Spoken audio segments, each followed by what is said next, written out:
On attend donc le dénouement de cette affaire.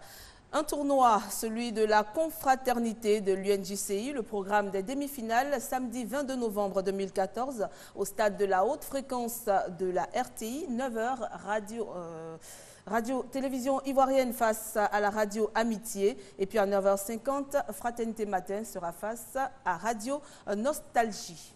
Elles sont revenues de la Namibie avec une troisième place. C'était à la Coupe d'Afrique des Nations de football 2014. Elles ont décroché cette médaille, mais surtout une qualification pour la Coupe du Monde. Touré Clémentine et les Éléphantes de Côte d'Ivoire ont été reçues par la première dame de Côte d'Ivoire, la marraine Anne-Marie Nguesson. Elle était là, au commencement de l'aventure namibienne. Elle était là, dans le moment de doute. Avec ses encouragements et sa confiance à toute épreuve, elle est encore là aujourd'hui pour les célébrer. La première dame de Côte d'Ivoire, Dominique Ouattara, marraine de l'équipe nationale féminine, a reçu sobrement ses filleuls. Les éléphantes, revenues de la CAN 2014 avec une médaille de bronze et une qualification historique à la Coupe du Monde 2015 au Canada. L'encadrement technique, la commission football féminin, le comité exécutif de la FIFA, ils étaient tous présents pour traduire leur gratitude à la première dame. Occasion aussi pour Berthe Adou de mettre en exergue l'impact du soutien de la première dame et les attentes consécutives à cette première qualification à un mondial. Nos joueuses ont suivi et appliqué l'esprit et la lettre de vos mots d'encouragement avant chaque match. Elles occupent aujourd'hui une troisième place au plan continental. En votre qualité de première capitaine, vous savez mieux que nous qu'il faudra à notre sélection nationale des moyens conséquents pour une bonne préparation. Requête bien entendue par la première dame qui a tenu d'abord à dire sa fierté. Mes chères filleules, je voulais tout d'abord vous dire une chose qui est importante. Je suis fière de vous. Vous vous êtes vaillamment battus. Vous avez, contre toute attente, parce que personne n'attendait votre équipe, mais moi je savais, j'ai confiance aux femmes, et je savais que vous alliez avoir un bon résultat. Vous avez obtenu aussi la qualification historique à la Coupe du Monde qui aura lieu au Canada en 2015. Et là aussi, bravo, je suis encore fière de vous. Mais vous savez, je ne suis pas surprise, parce que tout à l'heure j'ai entendu quelque chose. Vous avez un capitaine, une jeune femme, elle s'appelle Dominique.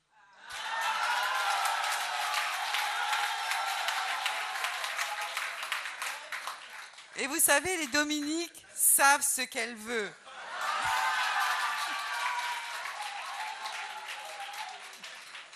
Donc bravo, bravo à vous. Je voulais vous dire que j'ai une très très bonne nouvelle à vous annoncer. Mon cher époux, votre papa, le président de la République, m'a dit hier soir qu'il va vous recevoir.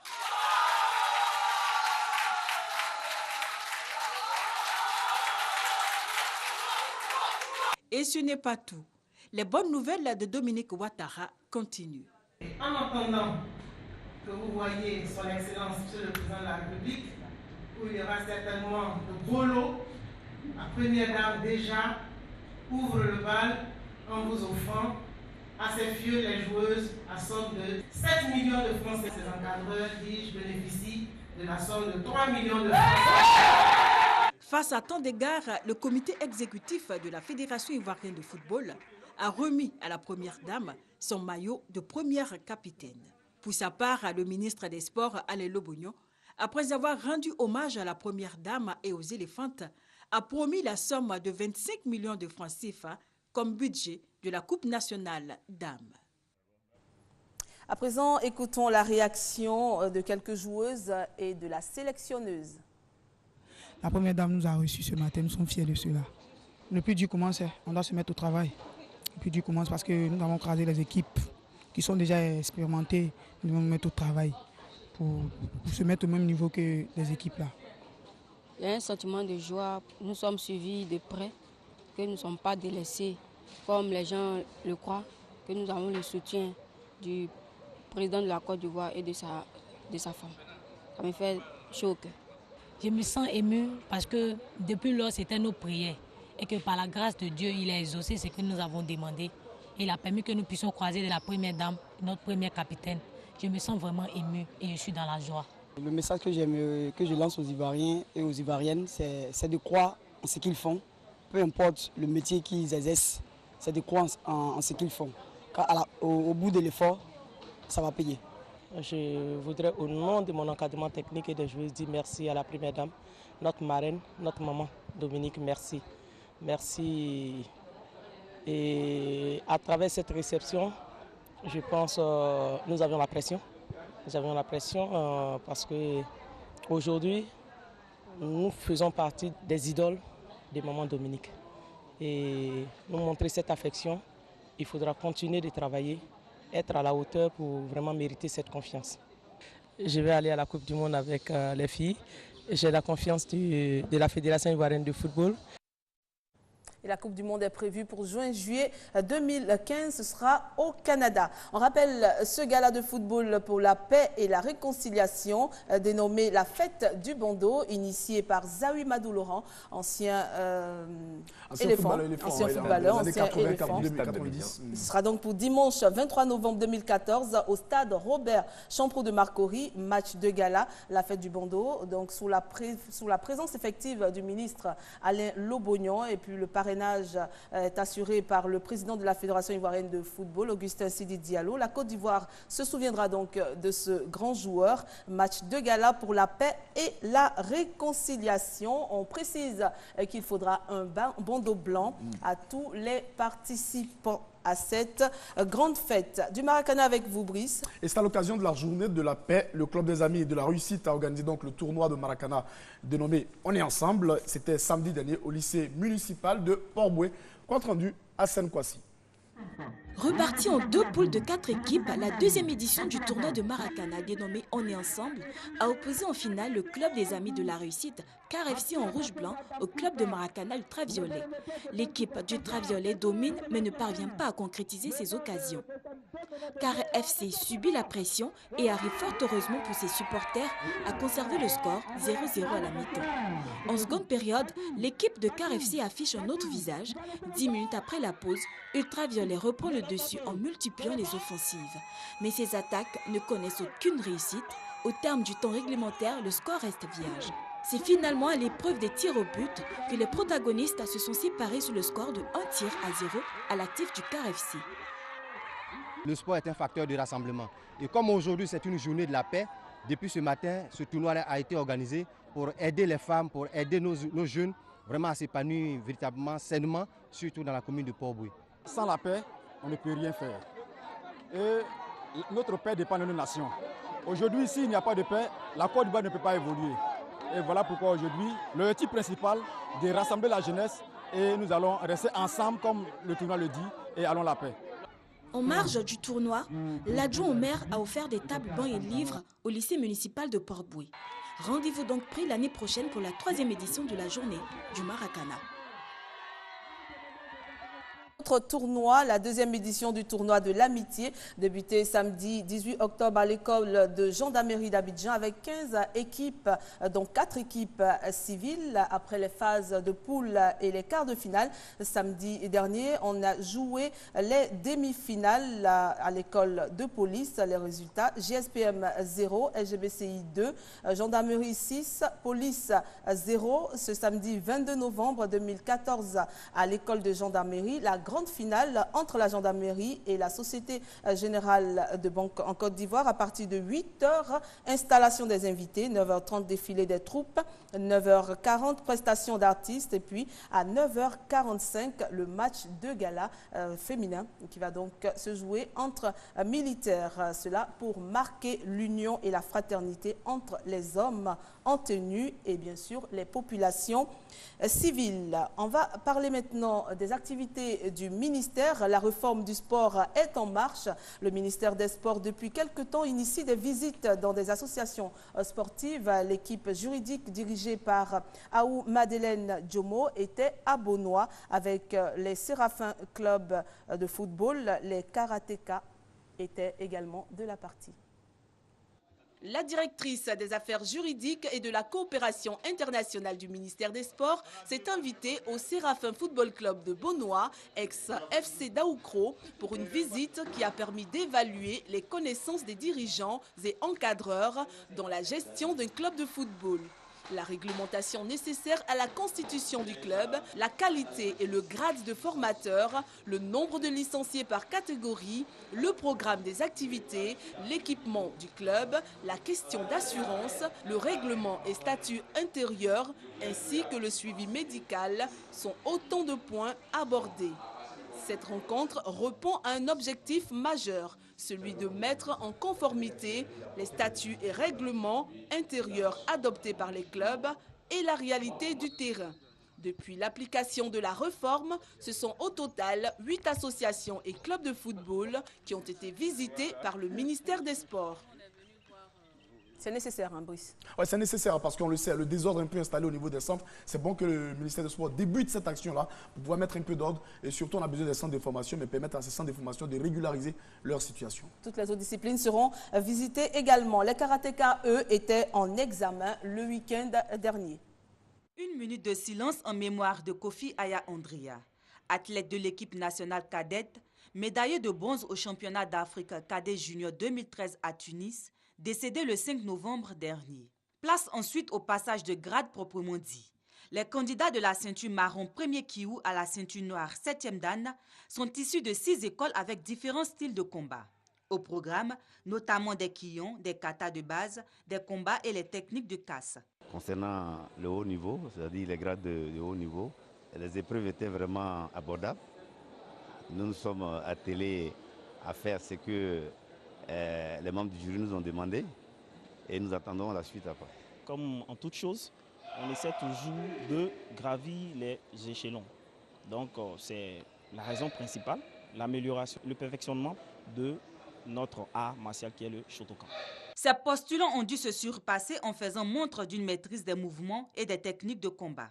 Ce qu'apprécie le président de la commission des grades. C'est le dernier passage de l'année, donc on a eu 2 passages avant celui-là.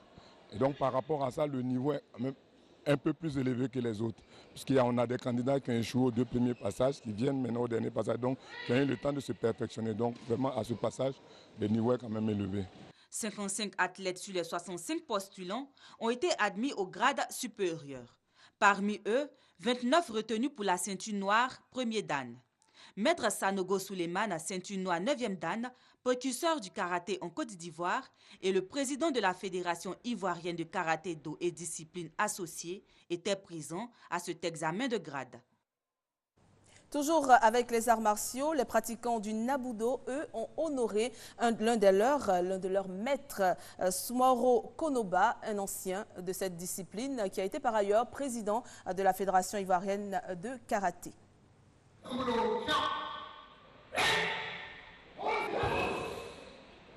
Les pratiquants de l'art martial Nambudo ont effectué un grand rassemblement pour la 4e édition de la Coupe Konoba Soumaoro. Objectif, célébrer une icône des arts martiaux ivoiriens, fondateur et théoricien du Nambudo. C'est une marque de reconnaissance à l'honneur de notre maître. Vous savez, au niveau du sport, les générations se succèdent. Aujourd'hui, les gens de sa génération qui sont en fait les précurseurs du Nambudo en Côte d'Ivoire, il est le seul qui est encore à nos côtés. J'ai été, disons, 3e au championnat du monde en 1976 à Monaco. Et j'ai été président de la Fédération ivoirienne de karaté pendant 10 ans. Et c'est pratiquement devenu comme un virus. Je ne peux pas me séparer de ça. Le sport, ça fait partie de ma vie. Au menu, démonstration de kata enfant, kata junior et kata senior exécutés par 11 clubs. Yopougon Chiagé, la case des enfants du plateau, Robin de Yopougon, Bagoué Club, Phoenix de Yopougon, Union Nabudo de Cocody lycée technique, Japonais Nambudo Club de Trècheville, Solidarité de Sikensi, Worodougou Showtime, Shinenda Club de Ndouci, le Nambudo Club universitaire, AUC. Le Nambudo est un art martial défensif basé sur l'esquive. Dans cet exercice, c'est le club Chiagé de Yopougon en kata enfant qui domine les débats. Le club de Robin de Yopougon séduit les 5 membres du jury en kata junior. En kata senior individuel, Geoffroy Yao Touré a raison de ses concurrents. Une grande fierté, parce que quand on connaît d'où viennent ces enfants, ce qu'ils ont connu dans la vie, et comment ils ont commencé le sport vraiment tout doucement. Certains étaient très introvertis, aujourd'hui ils vont très très bien, ils sont heureux, épanouis, et en plus ils sont très très bons en Nambudo, donc vraiment c'est un sport formidable pour eux. Créé en 1978 par le grand maître japonais Yoshunao, le Nambudo compte aujourd'hui en Côte d'Ivoire plus d'1 millier de licenciés. Alors, mais Brière, on imagine que ce n'est pas votre domaine, mais certainement, comme vous êtes dans le sport, vous avez certainement entendu parler de Soumaro Konoba. Effectivement, nous avons entendu parler de Soumaro Konoba. Il fait partie de ces maîtres qui ont porté les arts martiaux ivoiriens au niveau où ils se trouvent actuellement, les arts martiaux, toutes disciplines confondues. C'est sûr, c'est un grand monsieur ce c'est bien, c'est un grand monsieur, Soumaro Konoba, il a lui-même l'a dit, champion d'Afrique, il a remporté plusieurs compétitions pour la Côte d'Ivoire. Mais c'est bien, moi ce que je retiens dans ces deux éléments, que ce soit au niveau du karaté ou du Nabudo, je félicite les deux présidents de la fédération, Diakwasi et Kobena, parce que Diakwasi a également remercié l'ancien du karaté, Maître Sanogo, qui a implanté les arts martiaux ici en Côte d'Ivoire. Et également, au niveau du Nabudo, on a fêté Soumaro Konoba. C'est-à-dire on fait la reconnaissance des anciens. Ça, c'est source de bénédiction en Afrique, je crois que ces deux fédérations. De leur vivant. De leur vivant. Hein. Ça, c'est intéressant, avant même qu'on le souhaite qu'ils vivent encore longtemps, qu'ils quittent la terre des hommes. Mais ça, c'est intéressant déjà de le faire au niveau des fédérations. C'est des exemples à suivre.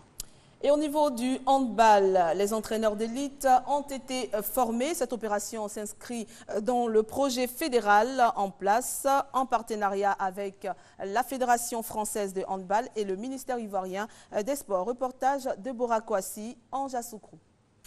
Relever le niveau du handball ivoirien, telle est la mission que s'est assignée la Fédération ivoirienne de handball à travers le projet fédéral intitulé Nouvelle dynamique du développement du handball en Côte d'Ivoire. En soutien à ce projet, un expert français était présent en Côte d'Ivoire pour renforcer les capacités des entraîneurs des élites nationales seniors.